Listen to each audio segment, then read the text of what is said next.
Hello, I'm glad a few of you were able to find this building. I'm Ann McKinnon. I'm a former editor-in-chief of the Star Tribune and a former board chair of WyoFile. So the purpose of tonight's forum is to introduce you as the voters to the candidates who hope to serve the public as one of our 2 United States senators. The League of Women Voters believes these forums are a way for voting citizens to learn more about the candidates. First up will be our 2 Democratic candidates, and following we will ask the same questions of the Republican candidates. During the questioning of the Democrats, the Republicans have been asked to step outside, turn off their phones, and not listen to the questions so that everyone hears the questions fresh. We haven't shared the questions with the candidates in advance.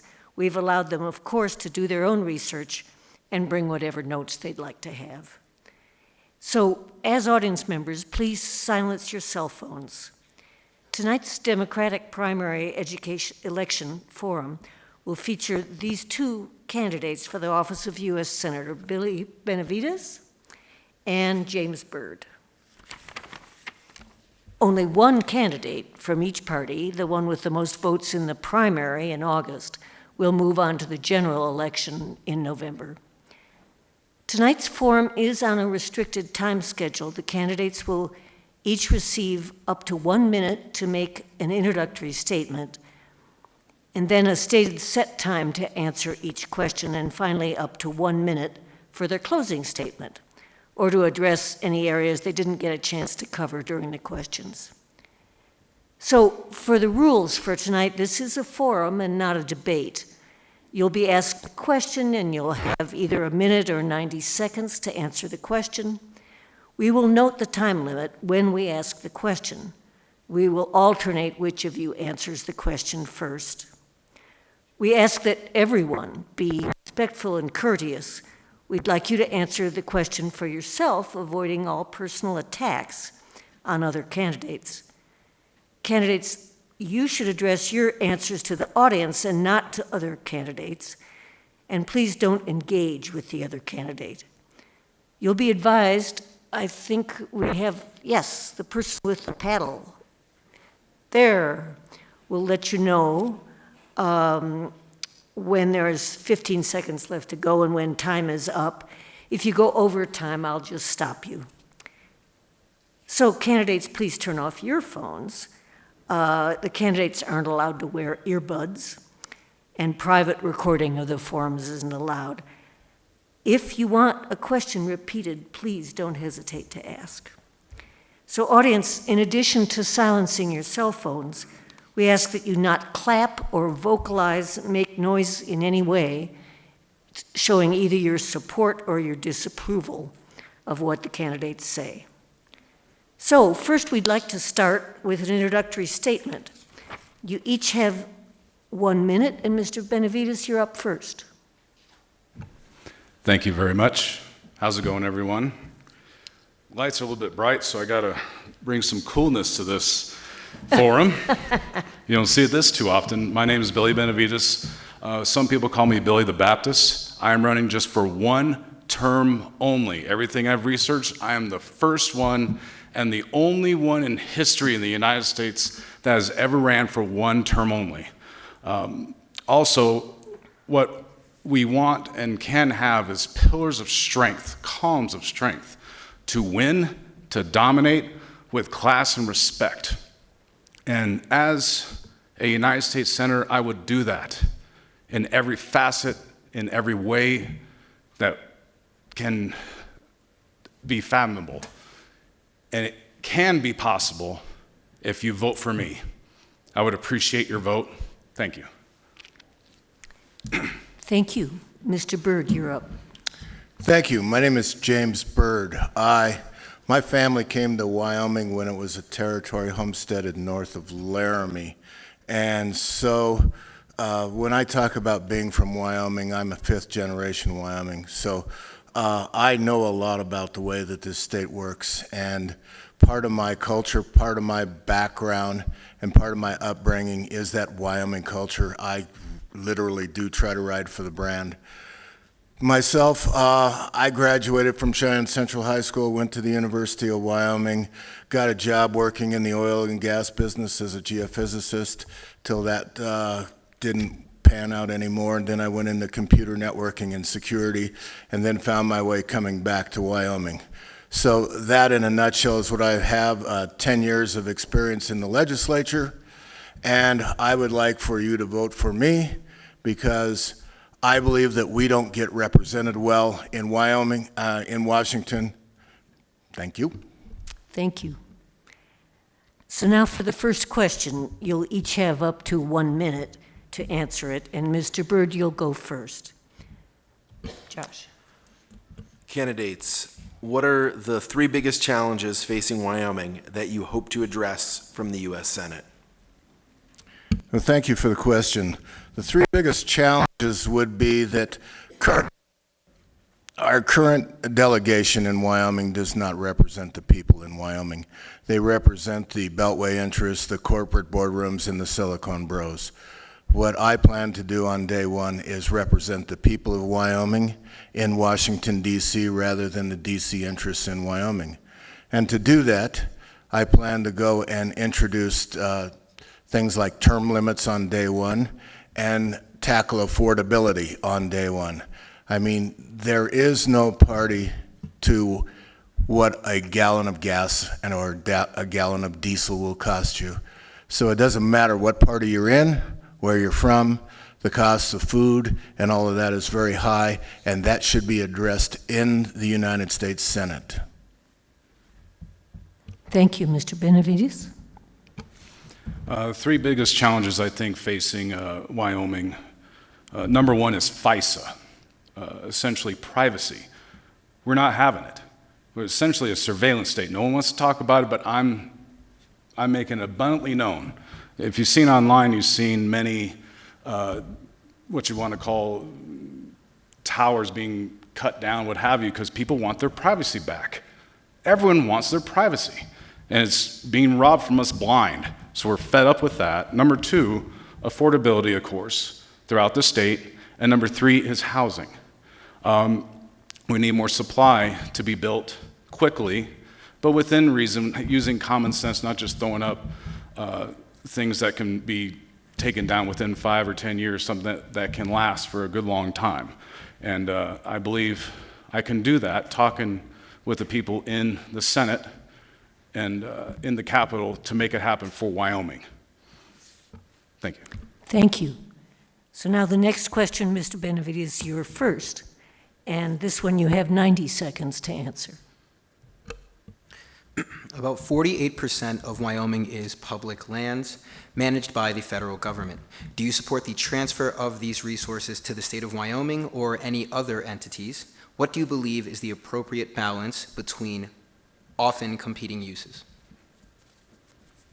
In regards to the public lands, usually when you let the government do things that Wyoming does not want them to do, bad things happen.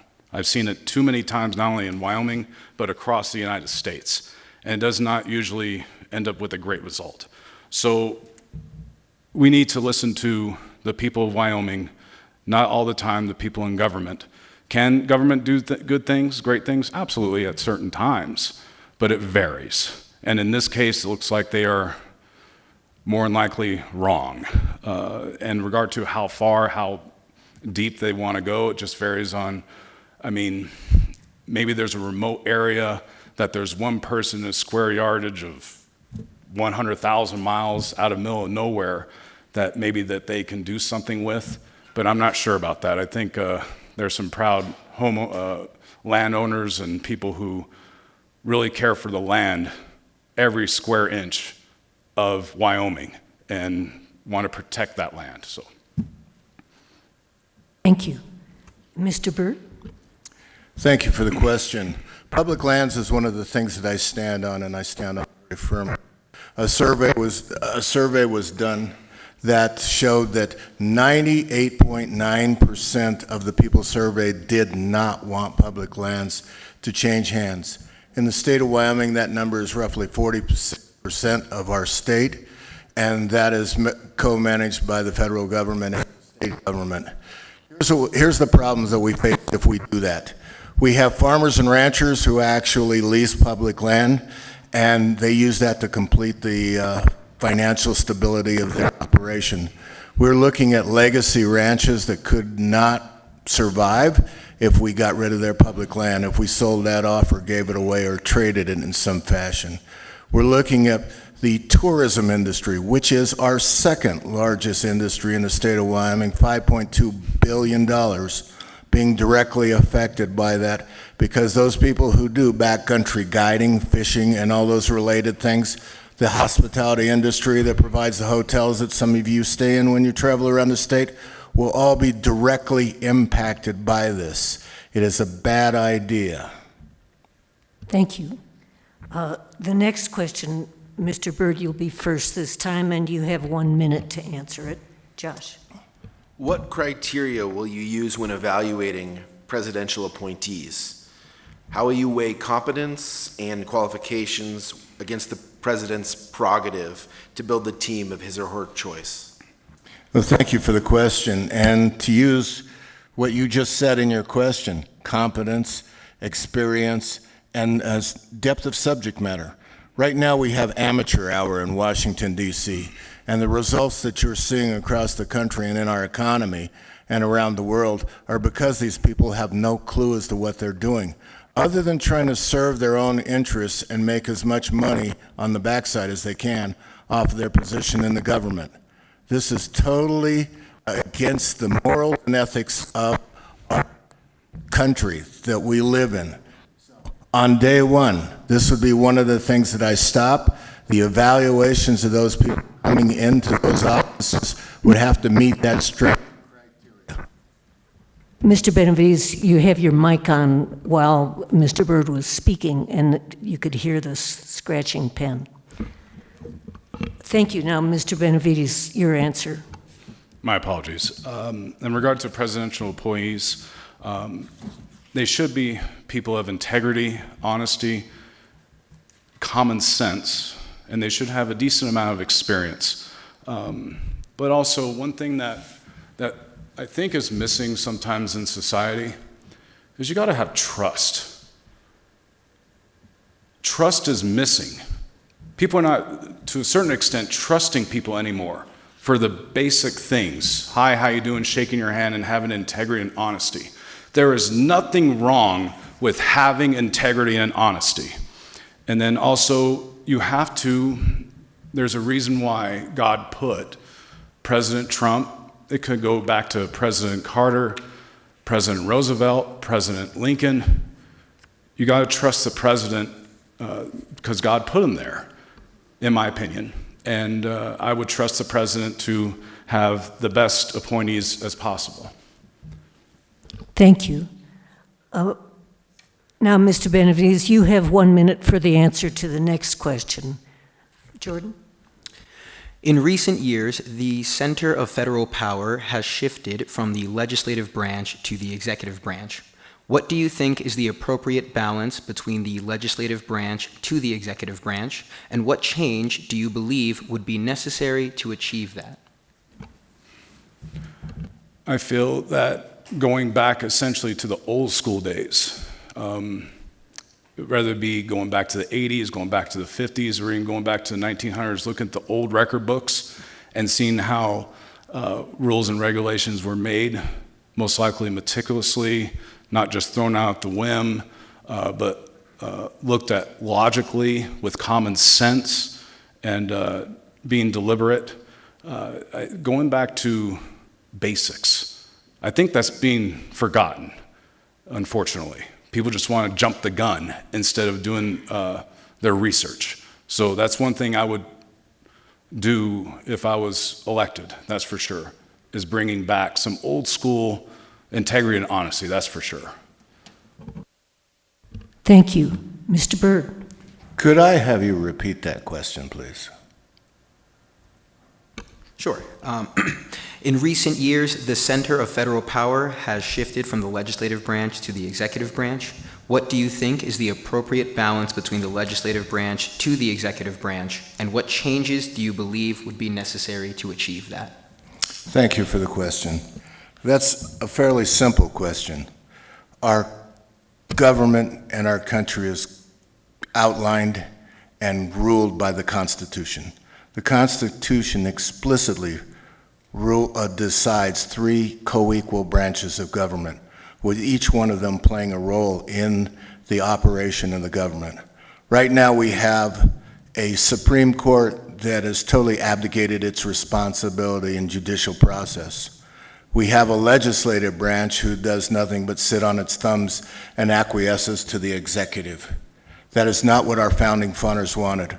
What I will do is go back there and put that constitutional rules back into place. Follow what our founders said, because it worked for 250 years. It will work for another 250 years if we allow it to continue.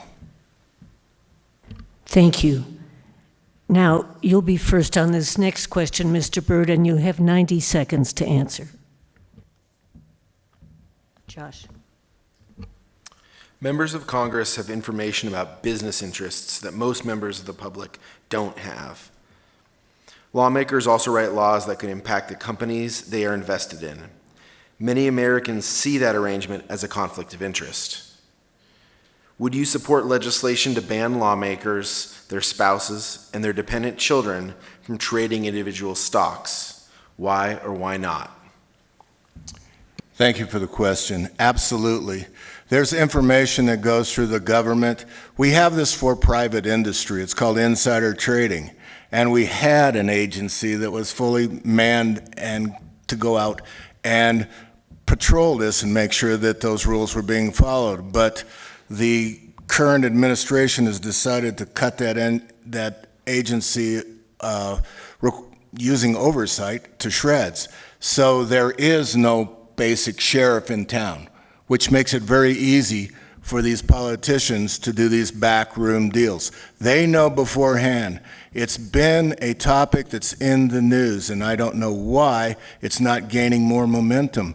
But there are trades. There are people making millions of dollars off of stock tips just 15 minutes before the news breaks that this is what the government's doing. That is absolutely insider trading. It's absolutely unethical. It's immoral, and it's illegal. And when I get there, that will stop. Thank you. Mr. Benavides.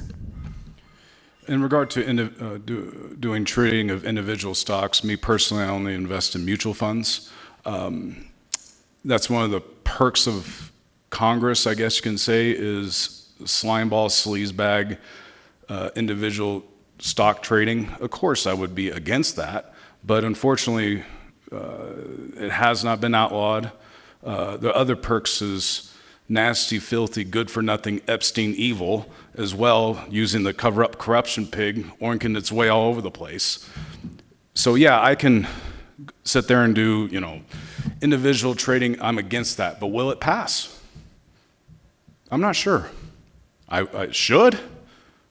What in the world are they doing? They're getting away with corruption, and it's a perk of Congress. Epstein, stocks, what other nasty perks are they getting away with?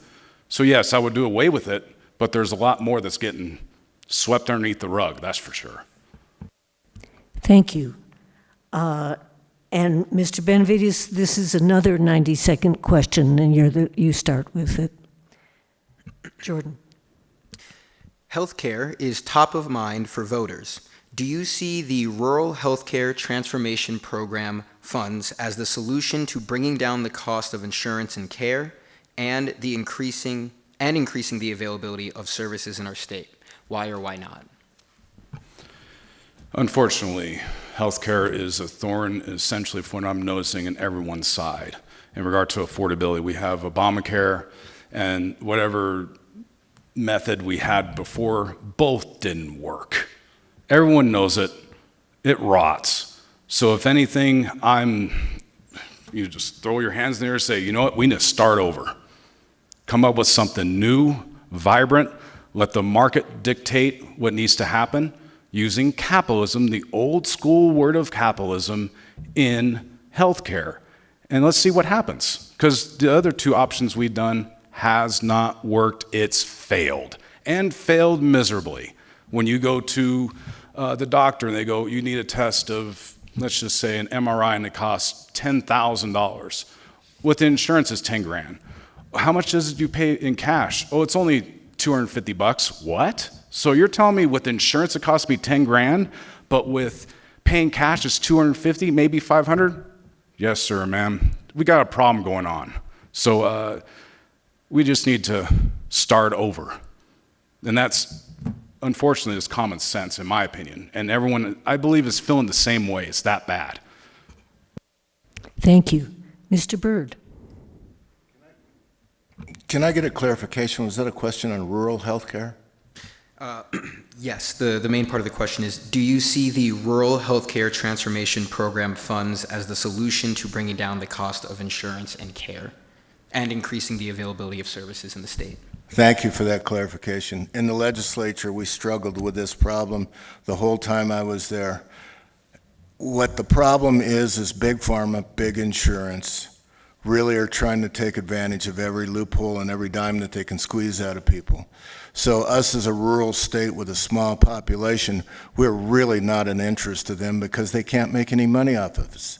So they bypass us, so we have to come up with innovative solutions. Funding our rural hospitals is absolutely necessary because not only does that rural hospital provide that health care for what could turn into a life-threatening situation over something just as simple as a cut or something, it also provides a cornerstone for the financial stability of those communities that they're in.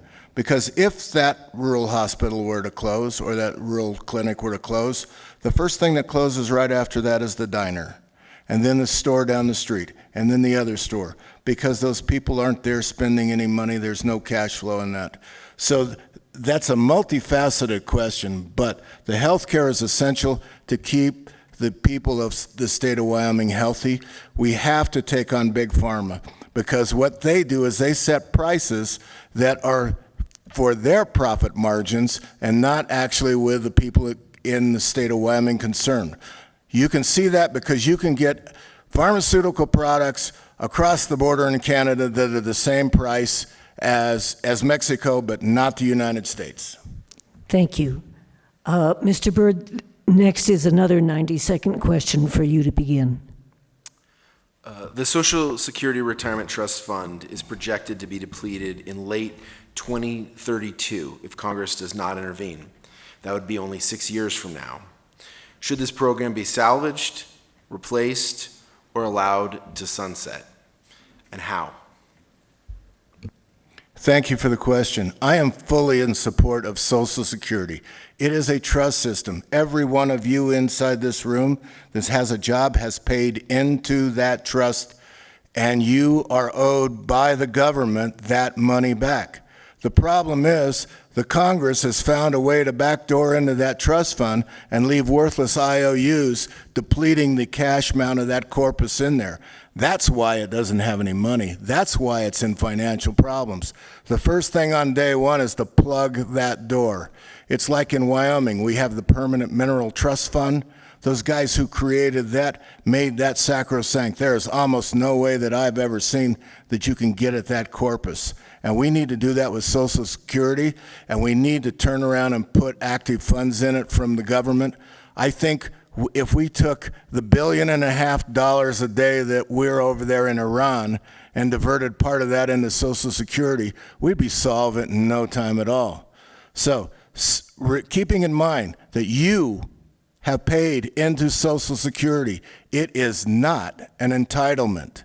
The government owes you that money, and it is their responsibility to take care of it, not just go willy-nilly spend it on whatever little project they can think out of the back door and create the financial problems it is. Thank you. Thank you. Mr. Benavides. Every time I think of Social Security, it actually makes me sad. For all those many years, Congress was taking money away, the people's money. if they would have just left it into the Social Security account or what have you, and not take it through NGOs or other filth, rot, and decay, wherever they wanted to, people could have retired most likely at 55, going back from Roosevelt's days. So all I see, unfortunately, is lost opportunity for so many Americans that they could have retired even earlier instead of it being later. And even going back to success with Social Security, I believe Colonel Sanders from KFC uses Social Security check to have a successful business that still stands today. So all I see is lost opportunity in regard to Social Security. It's going to be there. Just the funds just should not be robbed, and people, it should be a supplement besides your regular 401k or IRA Roth or what have you, to build up a great nest egg, a great retirement. I want everyone to have success in excess and have a successful retirement for years to come. Don't rely on Social Security. You can do it on your own. You can be successful and win. And it's a great message to have, to be motivated and inspired. Thank you. And this is our final question. Mr. Benavides, you're first. You have 1 minute to answer. Carbon-based energy industries have supported Wyoming for generations. What are your views about the balance between supporting those essential energies and making room for diversification in other energy sectors like wind, solar, and nuclear? The energy industry, in regard to renewable energy, what have you, if you're talking about windmills, what have you, I worship the Creator, God. Unfortunately, some people worship the creation, not the creator. In regard to renewable energy, there is plenty of opportunity in Wyoming, but it needs to be very strategic and specific, as in not where essentially people on the roadway can see a windmill or what have you. It can be put 20, 30, 40 miles out where people can't see it and still provide enough energy, what have you, and have the opportunity for the years, decades to come, to have great success with renewable energy. Do I see a future with that? Yes, along with oil and gas. It can be a great opportunity, not only for the youngest generation, but for all generations to be successful with having numerous different types of energies and jobs that comes with it. Thank you. Mr. Byrd. Thank you for the question. Just one thing, coal, gas, and those things built this building and this campus that we're sitting on. That's what happens when we do things right.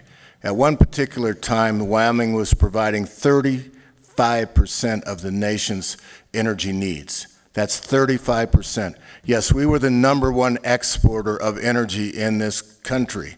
We have since lost our way. We've decided that we're going to double down on coal, which was a good idea at the time, but there are new technologies. The power companies are shifting away from coal, not because there's a war on coal and it's politically correct, it's because their shareholders are demanding a cleaner environment for their electrons. So I support our coal. What we need to do is reinvest that money in the University of Wyoming and get our research going so we can lead the way in the nuclear and the next generations of power generations in this state of Wyoming and the country.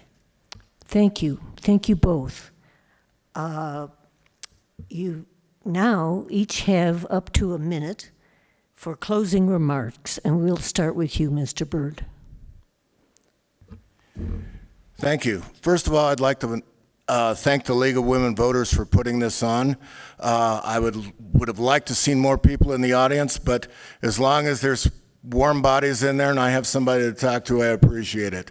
So my name is James Byrd. My website is birdforsenate.com. I am a lifelong Wyoming resident. I carry that on my shoulder with everything I do, and I support what the people of Wyoming should be seeing out of their Washington delegation, not the Washington delegation dictating or being dictated to by the executive in the White House as to what's going on in Wyoming. I will represent your interests in Washington, not Washington's interest in Wyoming. Thank you. Thank you. And Mr. Benavides.